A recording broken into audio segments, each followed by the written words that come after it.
Igreja Cristo é Vida, a sua cidade refúgio. Falar com Deus faz bem à alma, né? Falar com Deus nos acalma. Nos momentos de dificuldades da vida, não tem nada melhor do que falar com Deus. Amém, irmãos? Mas vamos ver então o que esse Deus tão bom, tão maravilhoso tem a falar conosco nessa noite. Vamos abrir a Bíblia lá no Velho Testamento, 1 de Samuel, capítulo 4.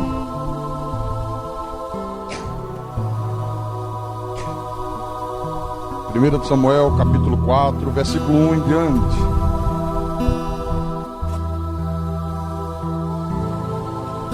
E diz assim a palavra do Senhor. Veio a palavra de Samuel a todo o Israel. Israel saiu a peleja contra os filisteus e se acampou junto a Ebenezer, e os filisteus se acamparam junto a Afeca. Dispuseram os filisteus em ordem de batalha para sair de encontro a Israel. E travada a peleja, Israel foi derrotado pelos filisteus. E estes mataram no campo aberto cerca de 4.000 homens. Voltando o povo ao arraial, disseram aos anciãos de Israel: por que nos feriu o Senhor hoje diante dos filisteus? Tragamos de Siló a arca da aliança do Senhor, para que venha no meio de nós e nos livre das mãos de nossos inimigos. Mandou, pois, o povo trazer de Siló a arca do Senhor dos exércitos. Entronizado entre os querubins, os dois filhos de Eli, Ofni e Finéias, estavam ali com a arca da aliança de Deus. E sucedeu que, vindo a arca da aliança do Senhor ao arraial, rompeu todo Israel em grandes brados e ressoou a terra. Ouvindo os filisteus a voz do júbilo, disseram: que voz de grande júbilo é esta no arraial dos hebreus? Então souberam que a arca do Senhor era vinda ao arraial. E se atemorizaram os filisteus e disseram: os deuses vieram ao arraial. E diziam mais: ai de nós, que tal jamais sucedeu antes. Ai de nós, quem nos livrará das mãos destes grandiosos deuses? São os deuses que feriram aos egípcios com toda a sorte de pragas no deserto. Sede fortes, ó filisteus, portai-vos varonilmente, para que não venhais a ser escravo dos hebreus, como eles serviram a vós outros. Portai-vos varonilmente e pelejai. Então pelejaram os filisteus, Israel foi derrotado, e cada um fugiu para a sua tenda. Foi grande a derrota, pois foram mortos de Israel 30.000 homens de pé. Foi tomada a arca de Deus e mortos os dois filhos de Eli, Ofni e Finéias. Vamos orar para que o Espírito Santo fale ao nosso espírito agora. Oremos ao nosso Deus. O homem que ouve a palavra de Deus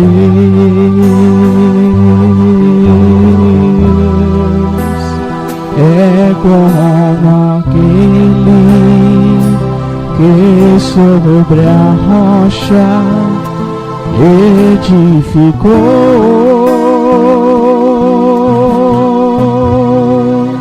Caíram as chuvas e o rio transbordou.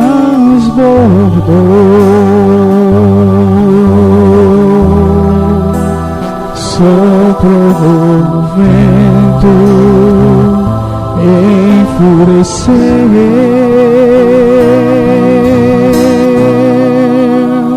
mas ele firme sobre a rocha permaneceu.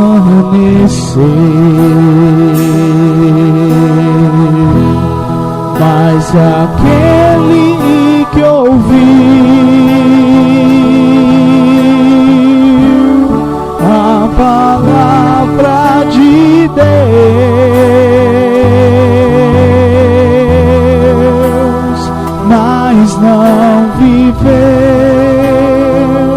sobre a areia construir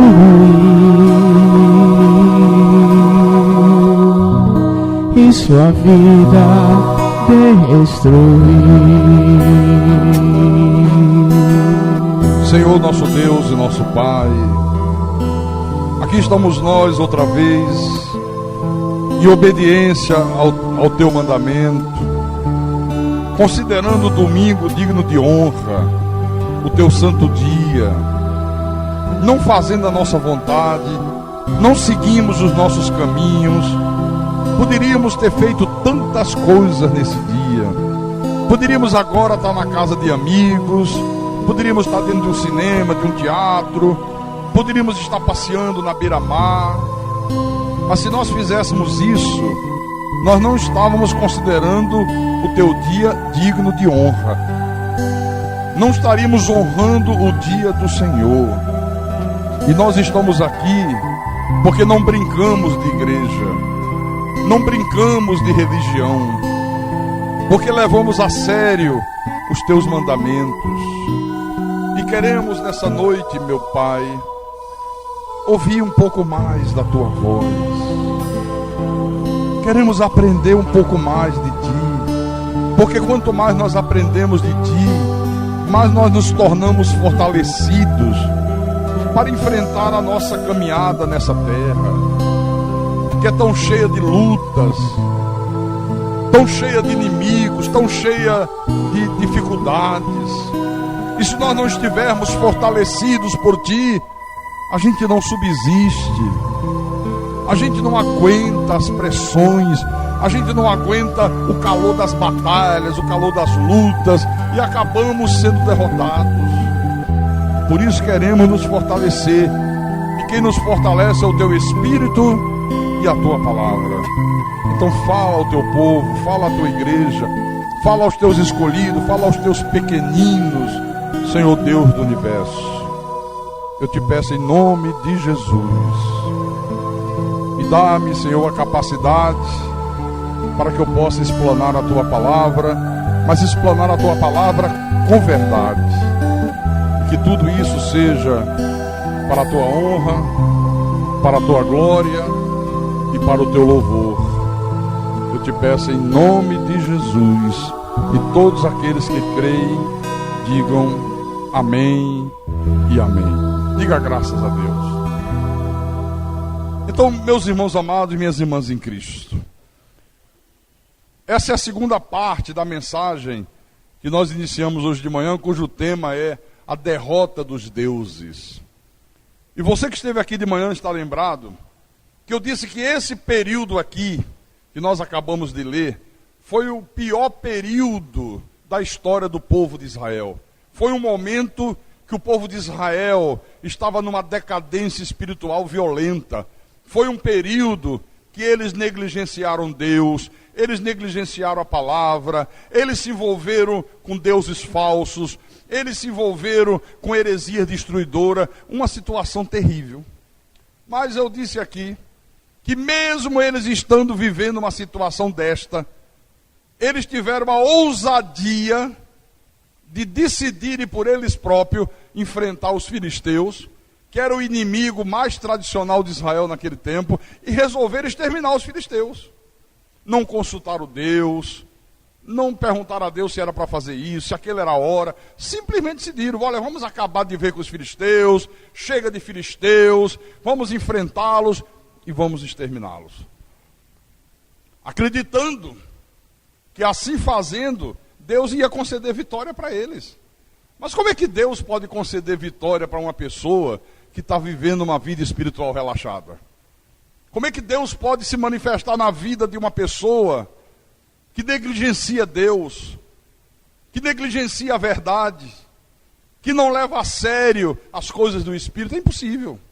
Foram para a batalha e sofreram uma derrota violenta.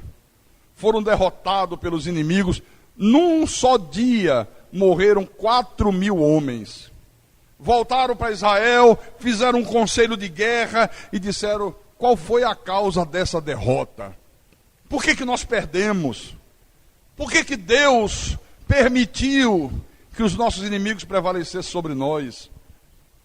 E aí chegaram à conclusão que a causa daquela derrota foi porque eles não tinham levado com eles a arca do Senhor. A arca era um símbolo da presença de Deus. Então eles viam a arca como se fosse um amuleto. É porque não levamos a arca. Então vamos formar um outro exército, vamos enfrentar outra vez esses filisteus, só que agora vamos levar a arca e vai dar tudo certo. Não tiveram o bom senso, porque estavam mal espiritualmente, de entender que se eles não venceram a primeira batalha, se Deus não lhes concedeu vitória, é porque alguma coisa de errado estava acontecendo com eles. Não preferiram olhar para o outro lado. É como hoje, né? Esse falso evangelho que é pregado em muitos lugares, a pessoa está dentro da igreja, mas não leva Deus a sério, vive uma vida relaxada, vive uma vida cheia de erros, cheia de pecados, sabe? Cheia de coisas contrárias a Deus. E aí tudo começa a dar errado na vida da pessoa, ela começa a ser derrotada pelos seus inimigos, ela começa a sofrer fracasso, aí ela vai para o pastor e diz: pastor, não sei o que está acontecendo, está dando tudo errado na minha vida, as minhas batalhas eu perco todas. Aí o pastor diz: isso é o diabo, isso é o capeta. Se for na Universal, então diz logo que foi um trabalho feito. Alguém fez um trabalho. Tem um tranca-rua trancando os teus caminhos. Ora, aí a pessoa acredita nisso, jamais ela vai fazer um exame da sua vida e perceber que está errada com Deus. É mais fácil jogar a culpa no diabo, né? Não, isso é o diabo, isso é o demônio. Foi o que eles fizeram. Ao invés de perceber que Deus não abençoou-os, que Deus não lhes concedeu vitória, é porque eles estavam vivendo uma vida espiritual negligente, decadente. Preferiram dizer: não, é porque não levamos a arca. Fizeram um novo exército, reuniram outra vez os soldados, pegaram a arca e foram para a batalha. Olha o que aconteceu? Perderam de novo. Só que agora a derrota foi muito maior. 30 mil homens de Israel foram mortos. E para a humilhação ser maior ainda, os filisteus tomaram a arca de Deus e levaram com eles. O que era uma humilhação violenta. Era como se hoje, para você ter uma ideia, era como se hoje, se fosse no dia de hoje, né? Os filisteus invadissem um templo, tomassem conta de tudo e estabelecessem um centro de macumba dentro do templo. Seria uma humilhação violenta, não seria? Fazendo um paralelo assim, né? E a partir daí, os filisteus passaram a ficar por cima. E eu disse no culto de hoje de manhã, que assim como aconteceu com Israel nessa época aqui, esta é a mesma situação que está acontecendo com a igreja nos dias de hoje. Aí estão os filisteus, irmãos, como se fossem vitoriosos. Aí você vê hoje a verdade de Deus e a igreja num estado de derrota, num estado de humilhação.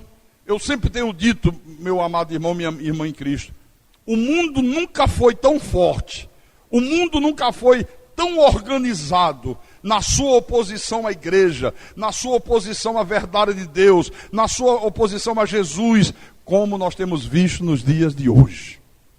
É impressionante.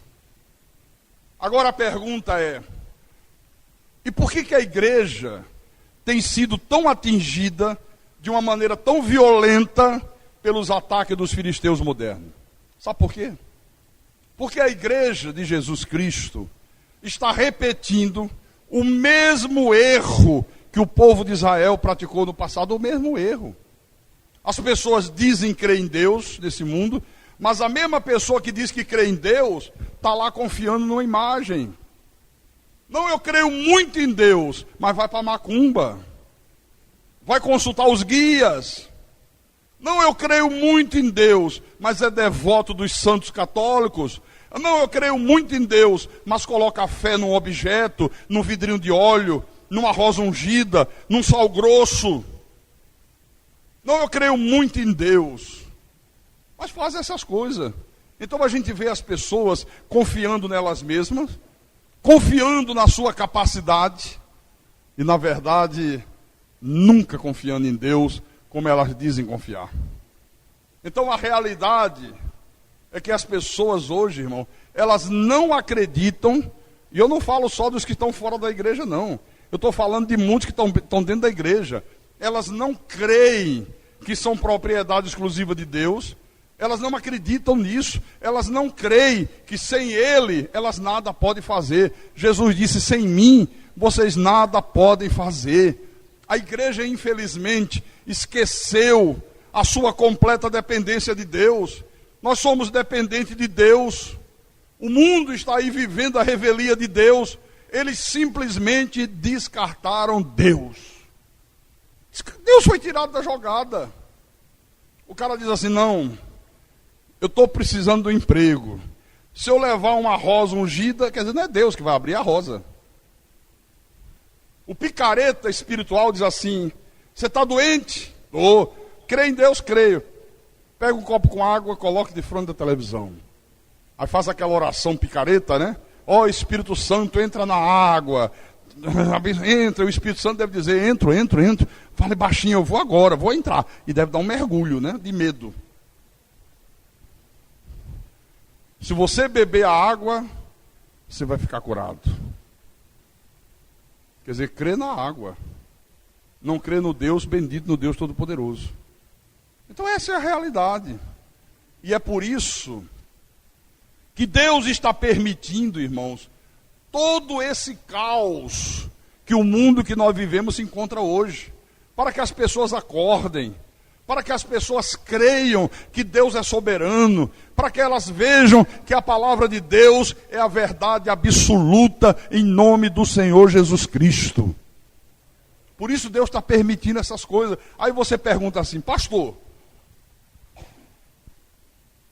e como é que Deus faz, pastor, num mundo como este, onde Deus é visto apenas como mais um Deus? Porque Deus é visto no mundo de hoje como mais um Deus. Ele não é visto como o único e soberano Deus. Como é que Deus faz num mundo onde a igreja honra a Deus apenas com os lábios, onde a igreja, no lugar da sua palavra, no lugar da sua verdade, colocou vãs filosofias? Hoje você não ouve a verdade, é muito difícil. Você ouve vãs filosofias, coisas que não estão na Bíblia, ensinamentos que nunca saíram dos lábios de Jesus Cristo. Essa que é a grande realidade, irmãos. Então, essa história aqui que eu acabei de ler, ela responde essa pergunta. Como é que Deus faz? Como é que Deus age? Qual é o procedimento de Deus num mundo como esse que nós estamos vivendo? A história que eu li no início responde. Por exemplo, os filisteus, eles tinham vencido os seus inimigos, tinham vencido o povo de Israel, eles levaram a arca, eles pensavam que tinham capturado Deus, colocaram a arca no templo de Dagon, que era o deus dos filisteus, que era o maioral de todos os deuses que eles criam, e a partir daquele momento, eles acharam que estavam vivendo num mundo perfeito. Vencemos Israel, capturamos o Deus dos judeus, agora estamos com a corda toda, Deus agora está aí junto com nossos deuses. Se a gente precisar dele, a gente pega essa arcazinha aí e vê o que é que ele pode fazer com a gente. Depois a gente pega, bota de novo lá dentro, até outro dia que a gente precise usufruir de Deus outra vez. E achavam que estavam num mundo perfeito. Só que, justamente, quando eles estão felizes, quando eles estão acreditando que tem agora à disposição deles um mundo perfeito, venceram o inimigo deles, imaginaram que tinham capturado o Deus dos hebreus, justamente quando eles estão nesse momento de grande euforia, de grande felicidade, as coisas começam a dar errado. Aqui, ó, no versículo 5, capítulo 5, perdão, os filisteus tomaram a arca de Deus e a levaram de Ebenezer a Asdod. Tomaram os filisteus a arca de Deus e a meteram na casa de Dagon junto a este. Levantando-se, porém, de madrugada os de Asdod, no dia seguinte, eis que estava caído Dagon com o rosto em terra, diante da arca do Senhor. Tomaram-no e tornaram a pô-lo no lugar. Olha só. No dia seguinte, eles entram no templo de Dagon e veem que aquela imagem de Dagon estava caída, com o rosto no chão, diante da arca. Eles olharam, o que houve? Bom, isso foi um acidente. Afinal de contas, os acidentes acontecem. Pega Dagon, coloca outra vez lá no pedestal de Dagon, no aparador de Dagon. Vamos em frente, foi um acidente. Eles acham que está tudo bem, voltam a comemorar, voltam a ficar felizes, alegres. Mas no outro dia entram outra vez no templo, está aqui no versículo 4. Entram outra vez de madrugada pela manhã, e eis que agora Dagon jazia caído de bruços. Agora o cara estava virado com a barriga para o chão, diante da arca do Senhor. A cabeça de Dagon e as suas duas mãos estavam cortadas sob o limiar. Dele ficara apenas o tronco. Puxa vida, agora a coisa ficou preta. Olha o que aconteceu. Agora caiu, está de bruços, cabeça cortada, a imagem cortou a cabeça, os braços cortados, só ficou o tronco de Dagon, está aqui.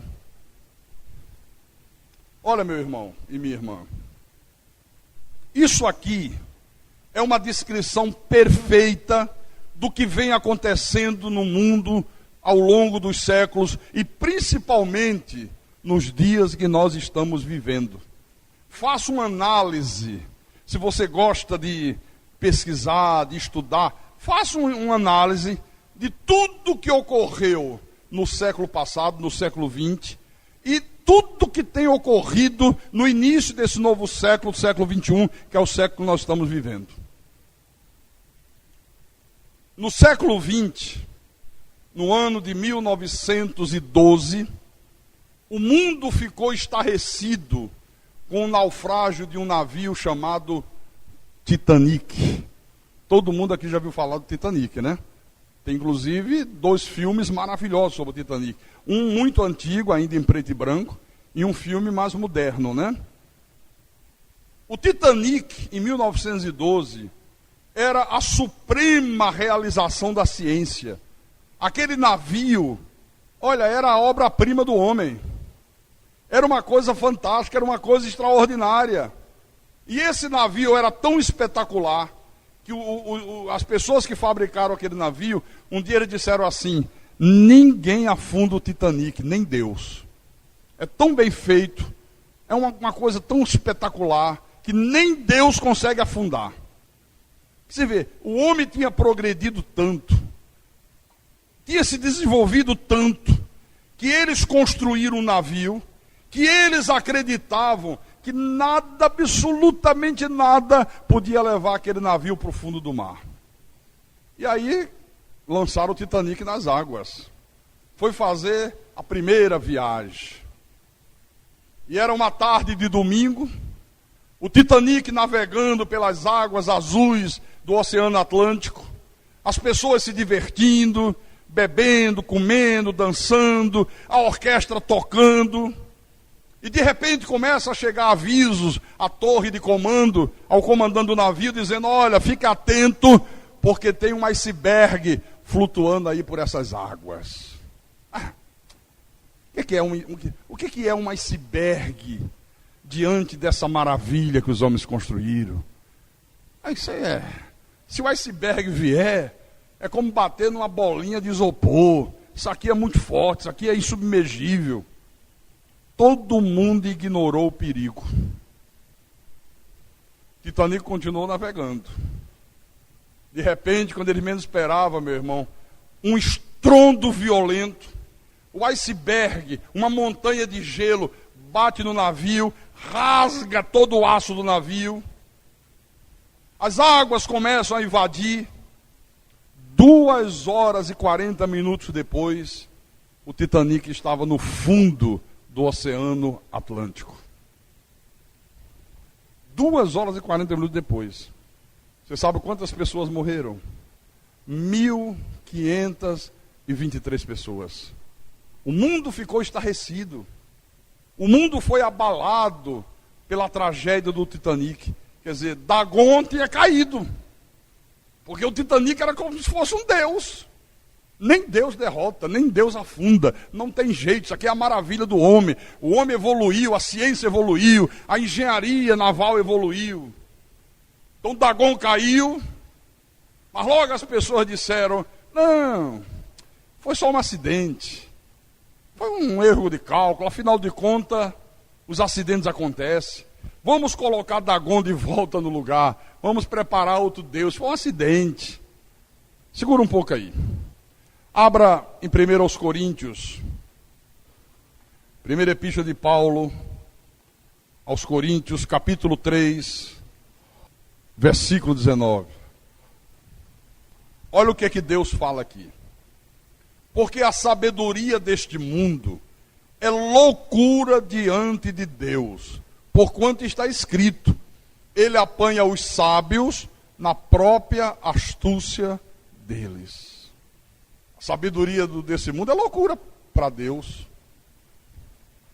Agora veja bem uma coisa.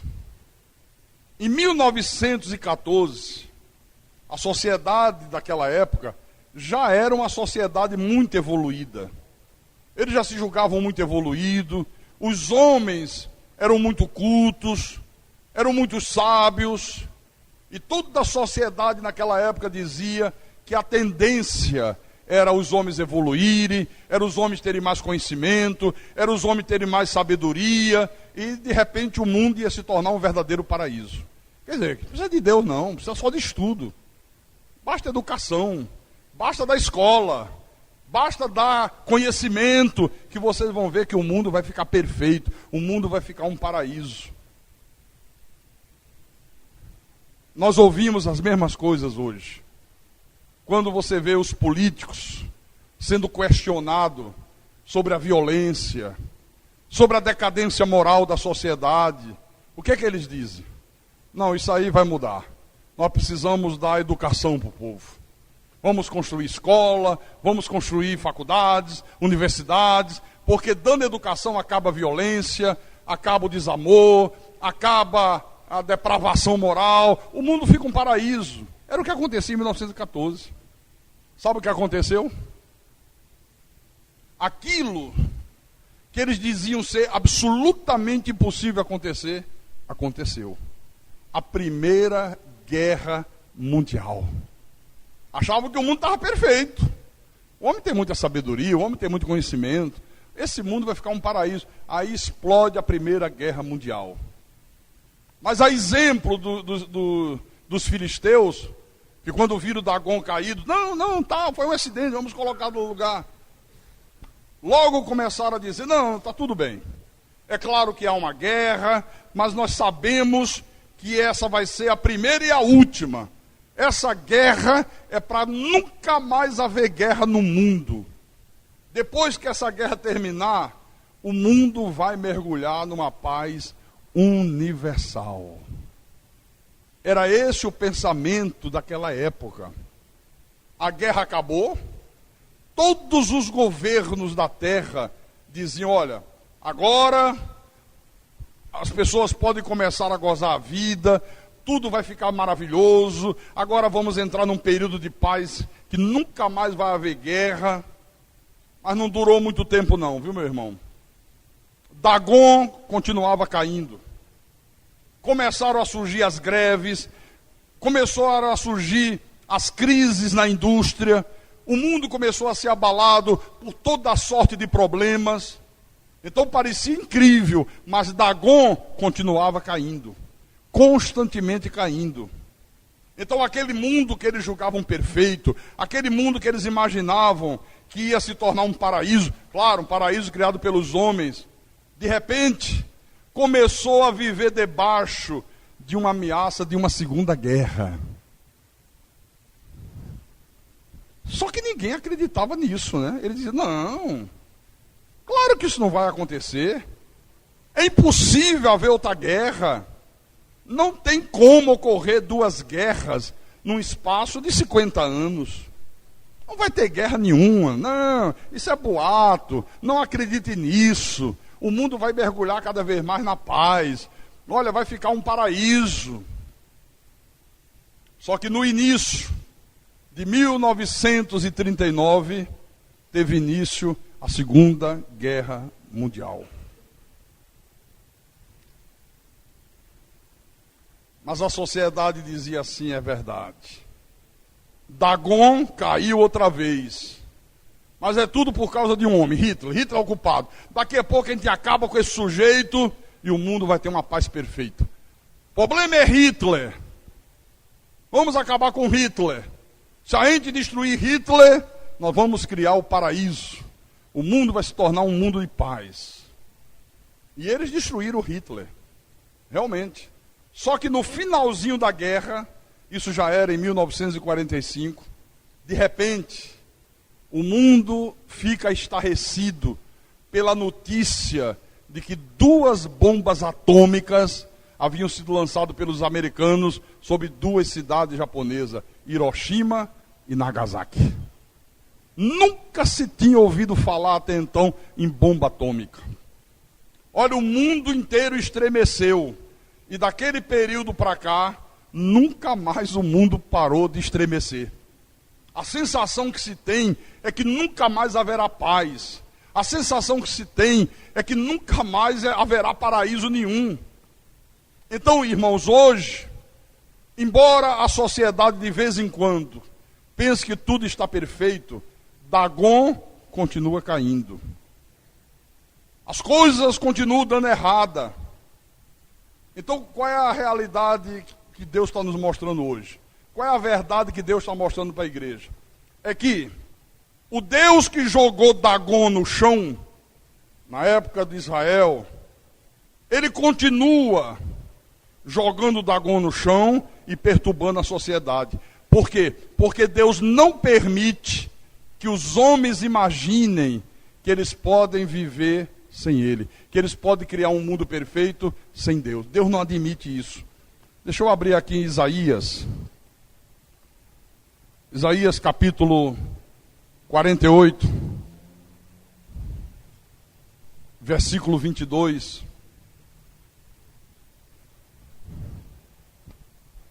O mundo pensa que Deus não existe, né? Nunca se viu zombar tanto de Deus como hoje.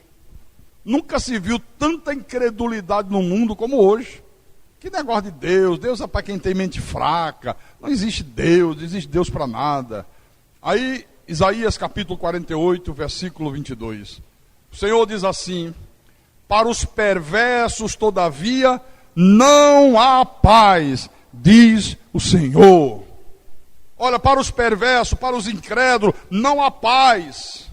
Então, quando Deus vê a sociedade vivendo uma vida espiritual degradante, Deus entra em ação e Deus humilha, meu irmão, e Deus rebaixa os deuses desse mundo. Os deuses que são criados pela arte e pela imaginação do homem. Tudo que nós temos visto acontecendo ao longo dos séculos é que Deus está humilhando, Deus está rebaixando, Deus está colocando por terra os deuses deste mundo. Eu terminei o culto de hoje de manhã dizendo assim: quais são os deuses desse mundo que Deus humilha, que Deus derrota, que Deus faz com que eles caiam por terra? Eu terminei fazendo essa pergunta, eu digo, no culto da noite eu vou revelar para vocês algum deles. Por exemplo, o Deus da educação. Deus com D minúsculo, viu? Pastor, o senhor é contra a educação? Não. Eu sou a favor da educação. Educação é uma coisa boa, educação é uma coisa muito preciosa. Todos nós precisamos de educação. Eu creio que todo mundo tem direito à educação. Mas nem a educação você pode fazer dela um Deus. Você não pode imaginar que ela vai resolver todos os problemas da tua vida, todos os problemas da tua casa, todos os problemas do teu filho, todos os problemas da sociedade, todos os problemas de um país, todos os problemas do mundo. Mas a humanidade fez da educação e do conhecimento um Deus. E o resultado está aí. O aumento assustador da delinquência juvenil, da delinquência infanto-juvenil. Hoje nós temos os nossos jovens, temos os nossos filhos, Todos eles desfrutam de um conhecimento e de uma educação como nenhum jovem desfrutou no passado. Nunca os jovens tiveram tanta educação e tanto conhecimento como nos dias que nós estamos vivendo.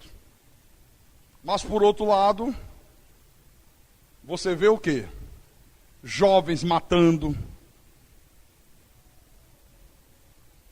meninos de 10 anos cometendo assassinato, 12 anos, acabou o namoro, levou a namorada para o mato, arranjou um revólver do pai, pá, pá, pá. Onde é que você imaginava uma coisa dessa? Por outro lado, nós vemos jovens alunos agredindo professores na sala de aula. Quando você imaginou que eu viria isso? Olha que eu não sou muito antigo, não.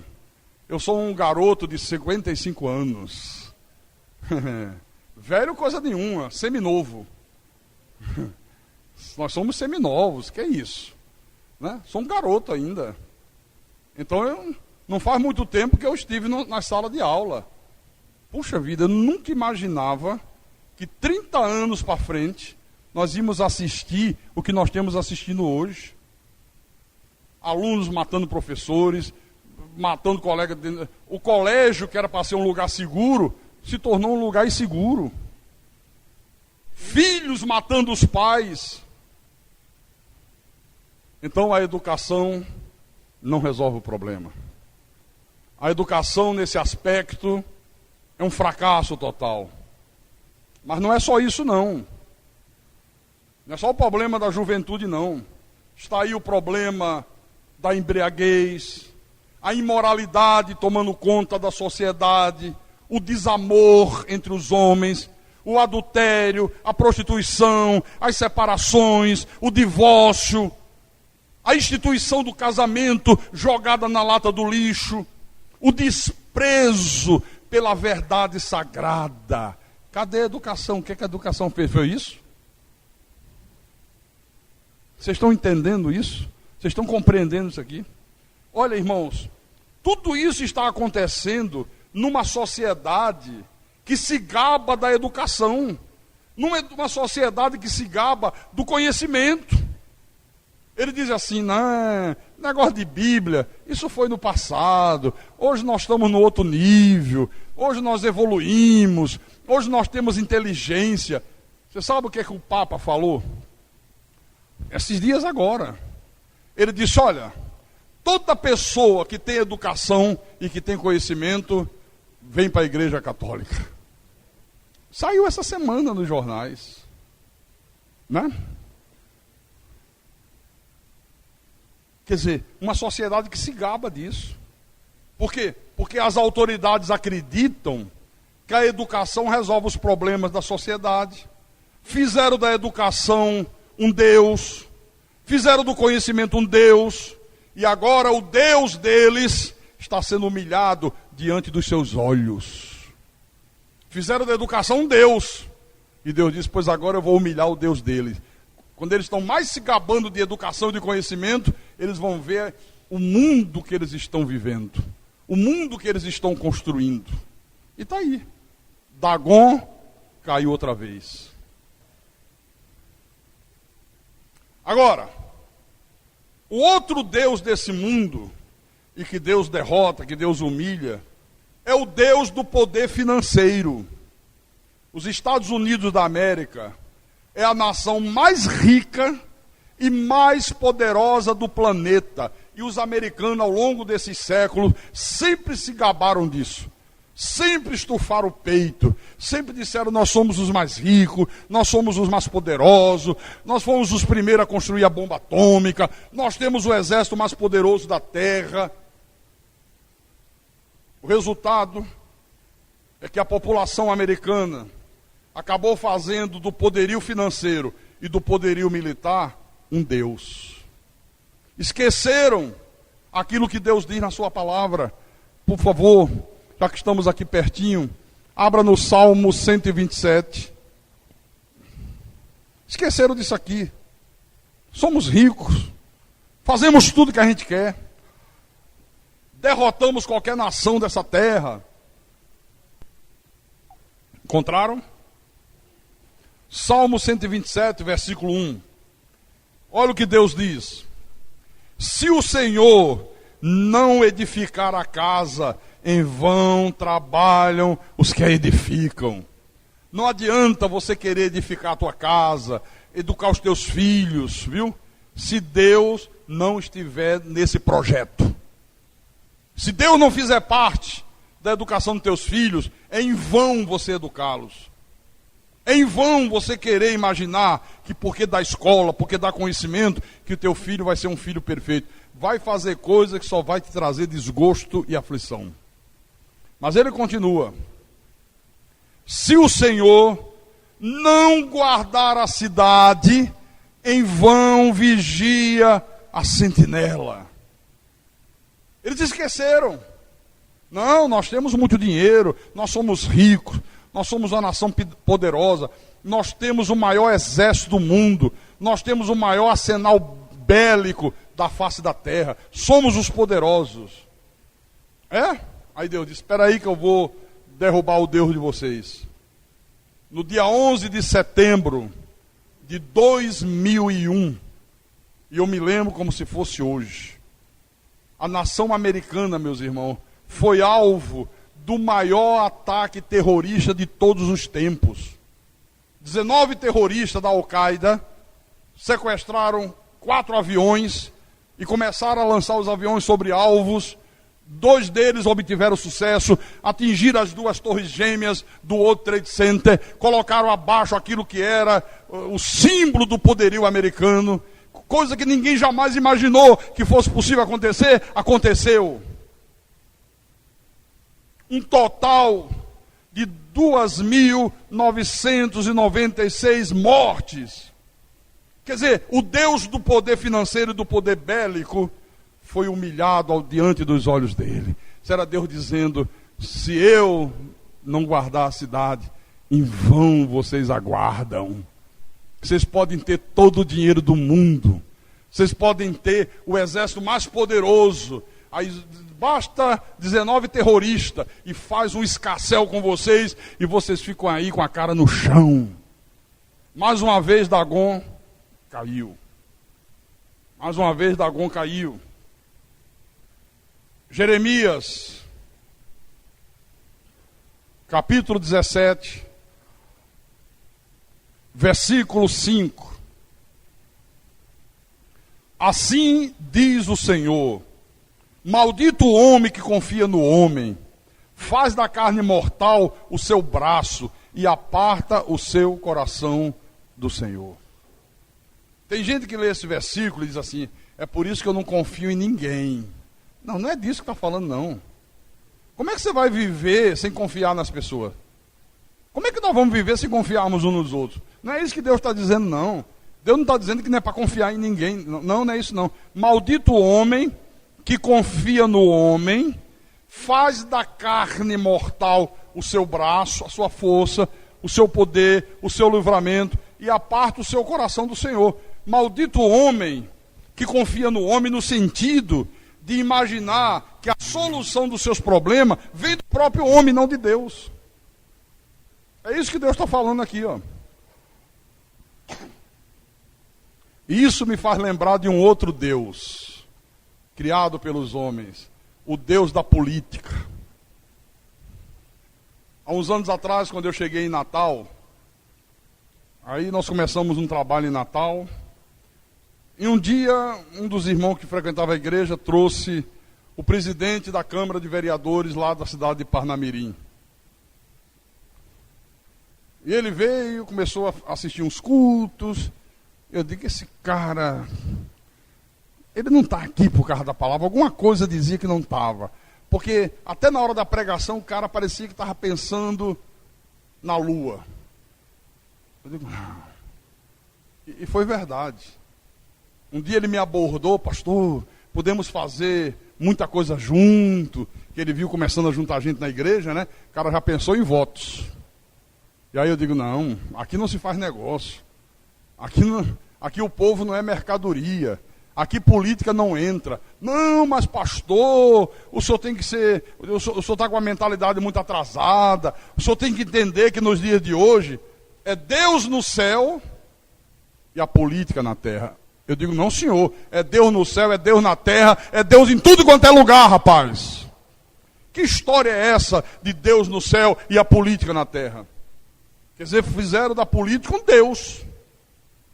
E a sociedade, ao longo dos séculos, irmãos, confiou na capacidade dos políticos resolver os seus problemas através das leis feitas nos parlamentos, feitas no Congresso. Sabe? A sociedade, ao longo dos séculos, sempre acreditou nisso. Hoje está aí para todo mundo ver que os políticos não têm resolvido nada. Nem a nível nacional, nem a nível internacional. Então, os políticos, que as pessoas quase chegaram a adorar como se fosse um Deus, estão aí hoje desacreditados diante da sociedade. Dagon caiu mais uma vez. O Deus da política também tem sido humilhado e também tem sido derrotado pelo Deus Criador dos céus e da terra, em nome de Jesus Cristo. Também tem sido destruído, meu irmão.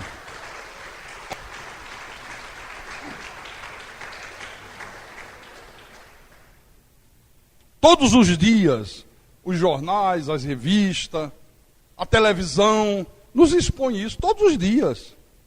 Então veja, quando Deus agiu daquela forma, no tempo de Israel, no templo de Dagon, Deus, na verdade, estava pronunciando juízo. Deus estava advertindo os filisteus que ele não podia ser tratado daquela maneira. Ele não podia ser tratado como se fosse um Deus qualquer. Deus estava pronunciando juízo. Então, se há uma coisa que deveria ser bem claro para o mundo hoje, é que Deus está pronunciando juízo sobre toda a humanidade, irmãos. Isso era uma coisa que devia estar muito bem clara.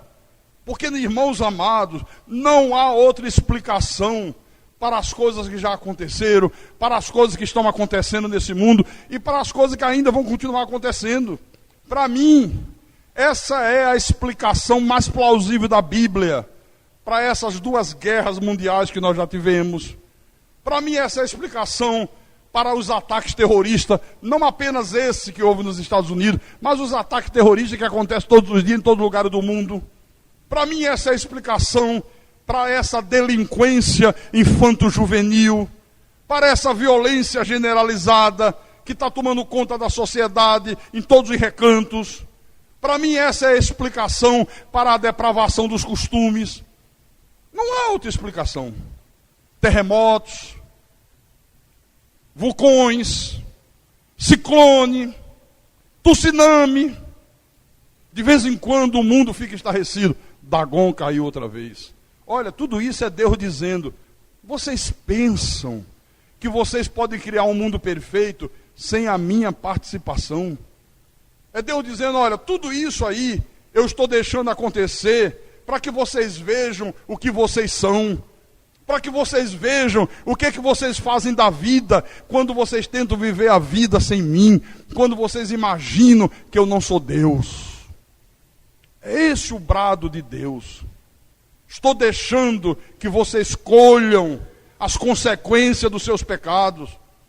Eu estou mostrando para vocês que o pecado é sempre seguido de destruição, é sempre seguido de morte, é sempre seguido de sofrimento. É isso que Deus está dizendo.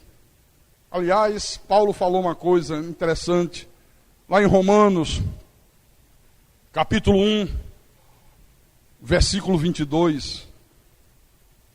Isso aqui é muito, muito pertinente para o que nós estamos vivendo nos últimos dias aqui no Brasil. Esse movimento gay, esse movimento do homossexualismo, não se fala noutra coisa. Parece que o país não tem mais problema nenhum. Parece que não tem gente na miséria, parece que não tem violência, parece que não tem nada. É o paraíso.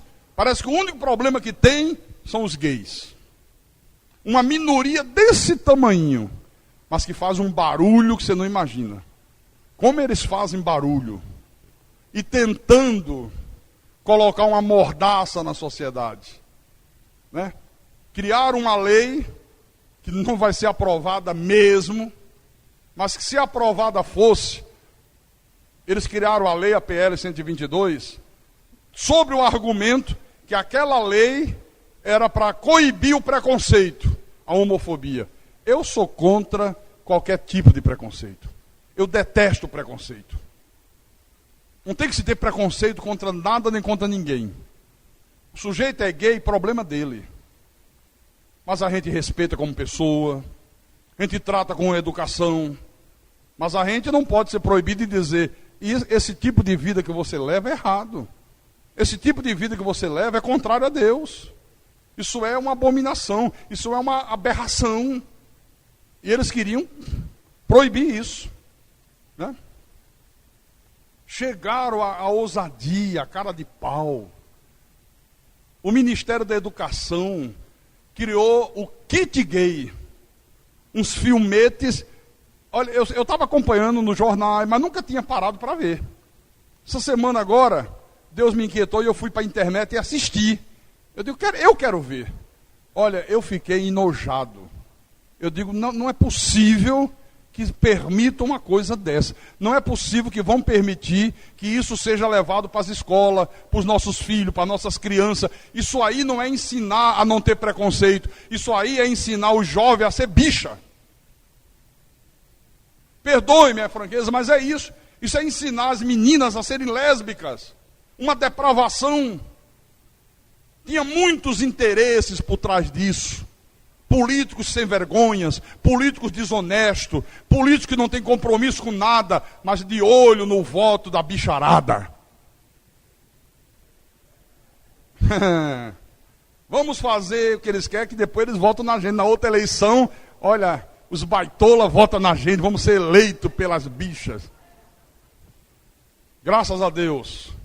Porque eu estava dizendo, não é possível. Será que a nossa presidente não está vendo isso? E não estava mesmo, não. Aí essa semana a presidente deu uma entrevista e ela disse, olha, eu só estava ouvindo os comentários. Aí estava em casa, liguei a televisão, ela disse, vi a televisão mostrando. Bastou eu ver 2 minutos, está vetado. E vetou na hora, graças a Deus, que Deus tocou no coração da Dilma. E ela disse, olha, o governo, nenhum setor do governo vai fazer qualquer coisa para defender, né, modo de vida de quem quer que seja. O governo não vai interferir na vida particular de ninguém. Quer ser gay, vai ser gay. Quer ser prostituta, vai ser prostituta. Quer ser ladrão, problema seu. Arco com as consequências. Nós vamos trabalhar, ela disse, para coibir o preconceito. Não pode, não, é bicha, vamos matar, vamos bater. Isso aí não pode. Não, deixa lá. Problema dele. Alguém me perguntou, pastor, se um casal de gays, 2 homens ou 2 mulheres, resolverem vir aqui assistir um culto, pode? Pode. Sem problema nenhum. Pode entrar, vai ser bem tratado. Eu vou perguntar quem está a primeira vez, se levantar a mão, vou saudar, vou mandar que cumprimentem. Agora, não pode ficar aqui dentro com viadagem. Aí não pode.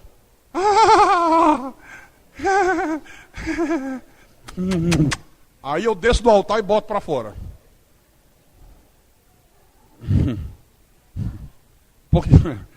Porque aqui não é lugar para isso. Você acha que a gente vai admitir? Nem casal heterossexual.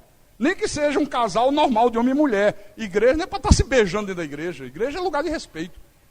Isso aí você faz em outro lugar. Você faz em casa, faz na praça. Agora no templo.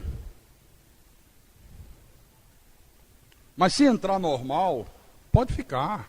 Vai ouvir a palavra. E se de Deus for, a palavra vai tocar. O cara vai se converter. E o cara vai dizer, meu irmão, eu estou numa furada. Eu pensei que Deus tinha criado Adão e Ivo, mas Deus criou foi Adão e Eva. Vai para lá, tentação. E vai se converter e vai mudar de vida em nome de Jesus Cristo.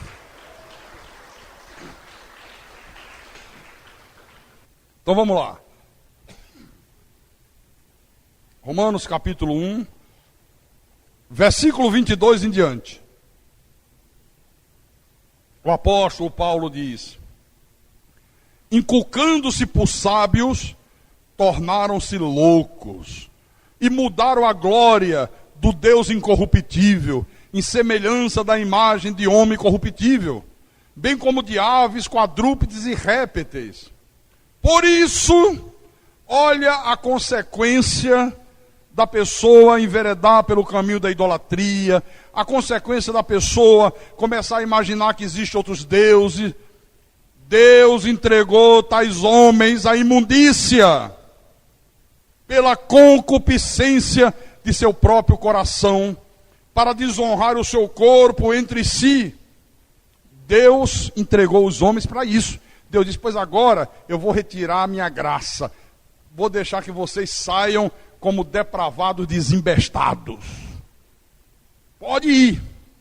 Vocês vão desonrar o próprio corpo de vocês entre vocês mesmos, pois eles mudaram a verdade de Deus em mentira, adorando e servindo a criatura em lugar do Criador, o qual é bendito eternamente. Amém. Por causa disso, os entregou Deus a paixões infames, porque até as mulheres mudaram o modo natural de suas relações íntimas por outro contrário à natureza. Deixa eu explicar isso aqui. Até as mulheres mudaram a sua maneira de se relacionar, a maneira correta, a maneira que Deus criou, por outra contrária à natureza. O que é isso aqui? Duas coisas: lesbianismo, mulher com mulher. Segunda coisa, sexo anal.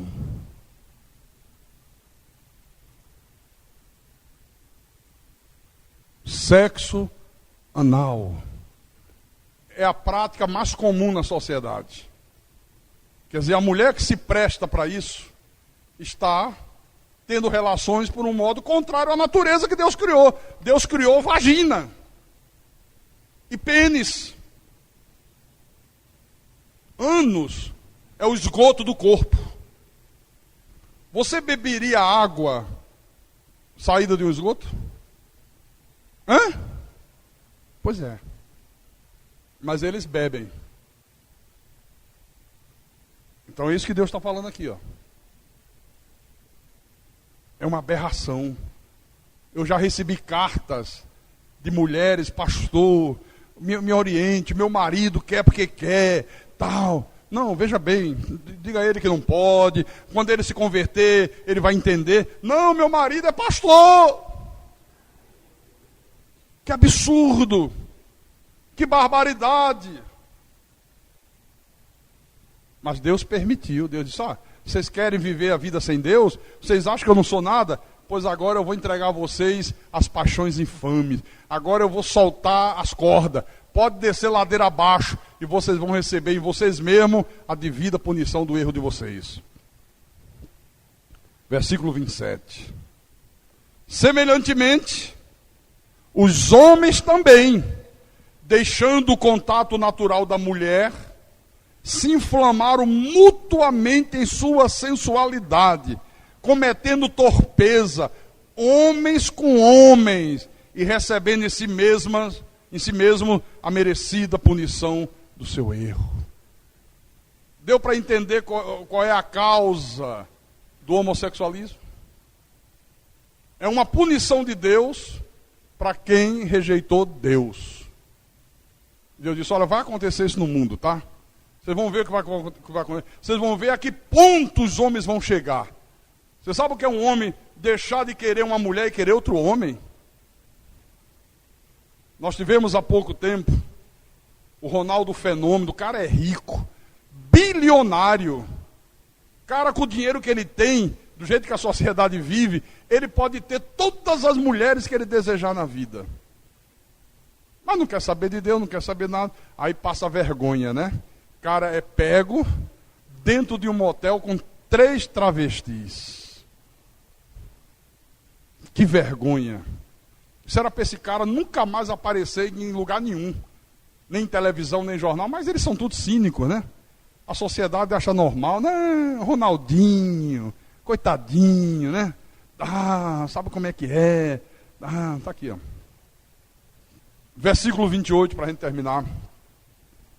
E por haverem desprezado o conhecimento de Deus, o próprio Deus os entregou a uma disposição mental reprovável para praticarem coisas inconvenientes, cheios de toda injustiça, malícia, avareza, maldade, possuídos de inveja, homicídios, contenda, dolo, malignidade, sendo difamadores, caluniadores, aborrecidos de Deus, insolentes, soberbo, presunçoso, inventores de males, desobedientes aos pais, insensatos, pérfido, sem afeição natural e sem misericórdia. É por isso que o mundo está da maneira que está.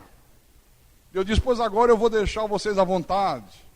Vocês vão ver no que vai dar. E está aí, só não vê quem não quer ver. Eu estava lendo isso aqui agora.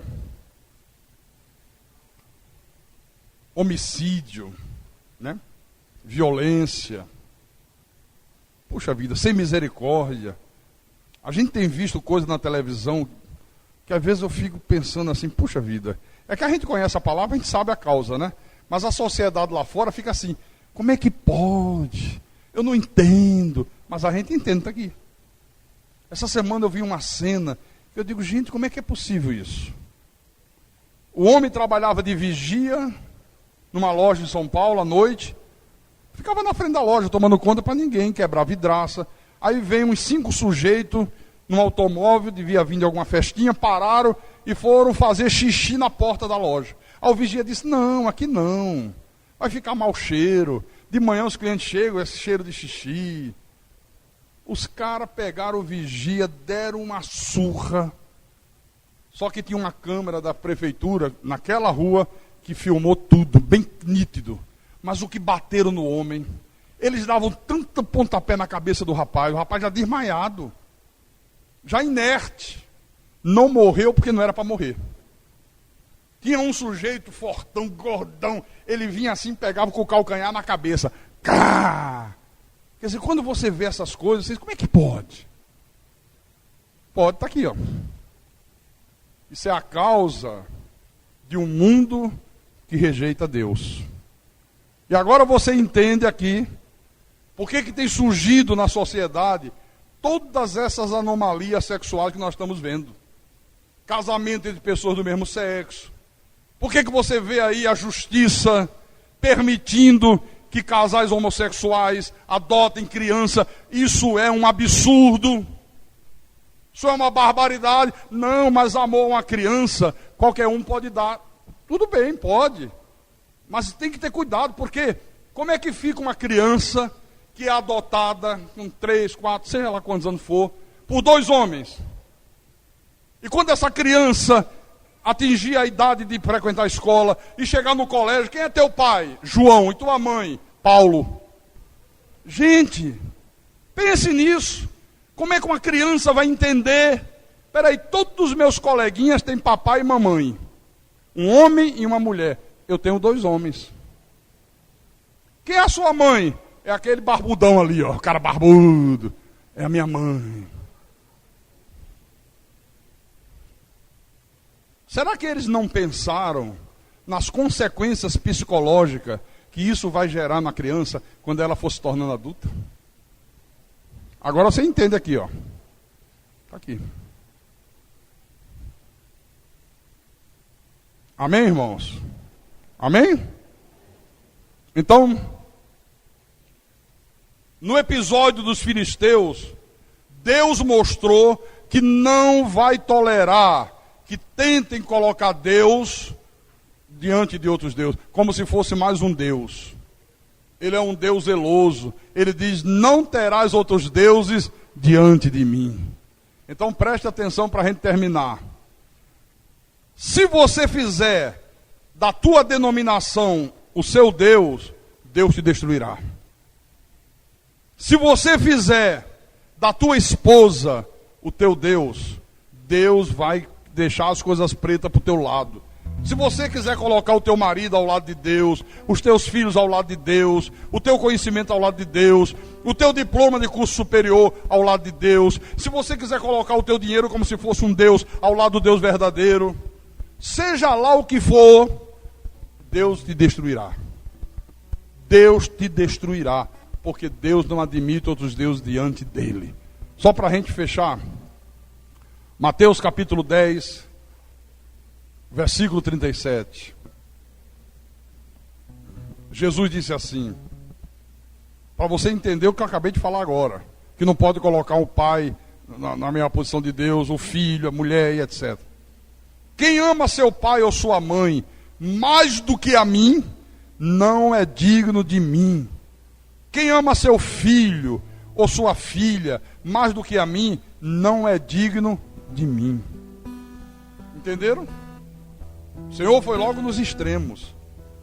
Pai, mãe, filho, filha. Que aí as minúcias a gente já entende, né?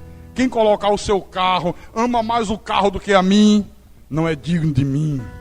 Dá para emprestar o carro, irmão? Amanhã a igreja tem que fazer umas coisas e tá sem carro, você empresta o teu. O meu?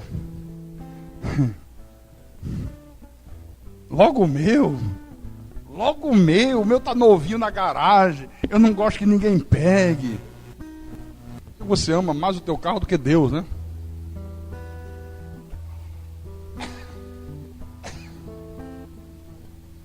Não, quarta-feira eu não venho para a igreja, porque quarta-feira é dia de eu namorar. Minha namorada só pode falar comigo às quartas-feiras.